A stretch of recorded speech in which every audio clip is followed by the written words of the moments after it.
Hi, Evan Pantazi. I'm sitting here poolside because I'm taking a mini sabbatical. I do quite a few of these a year, and it's to write a little bit in the book, streamline the curriculum, think of new kata projects to work on or Kyusho projects to work on, investigations, whatnot. This is my time to really investigate, research, and document some things. So anyway, I was in the pool earlier, and as a karate guy, I am doing punches and kicks in the pool and doing katas in the pool. You know, the stuff that a karate guy does in a pool.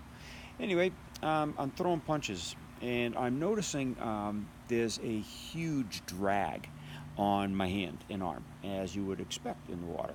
Okay, and to me, this is significant because I immediately, once I felt that drag, I switched over to the G hands. And the G hands, because there's such a short, succinct action and a rotational action rather than a linear action, there's no drag. And if you deploy it within 2 or 3 inches, even if there was drag, it was going to be minimal anyway, rather than the long 2, 3 foot extension of your arm. So it's quite remarkable. And this goes back to the kinetic energy and the strikes that I discuss in the Budo International films and the 6G hand film.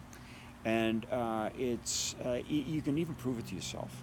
So it's a fun experiment, and I know it's winter time for most people, but once it comes into the vacation time for you, the holidays, you're at a beach, you're in the water anywhere, start throwing out a few punches, and then throw out the G hands in the proper rotations and see the differential in the drag and the kinetic energy that you can still input in that short amount of distance with those G hands. Now let's go back into the rotations a little bit.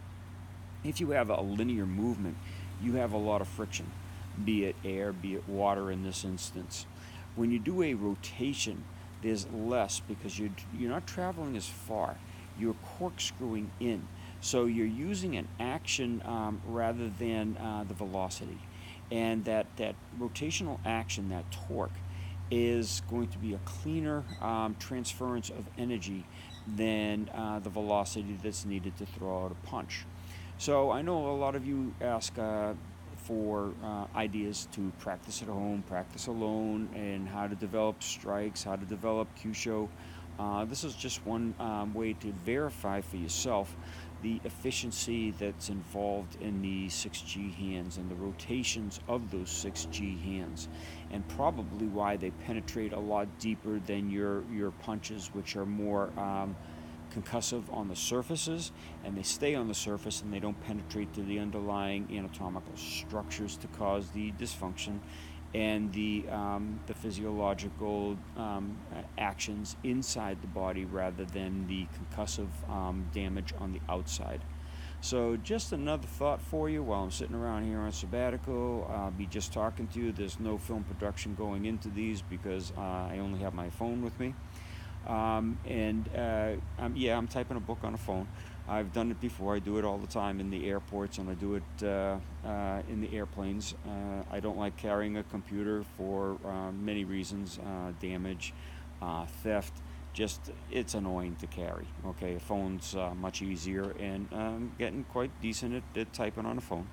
So I started writing. I got the book being written now, and it's in a program, and it's safe and sound. It's up on a cloud and everything. So I sit poolside. I got a phone.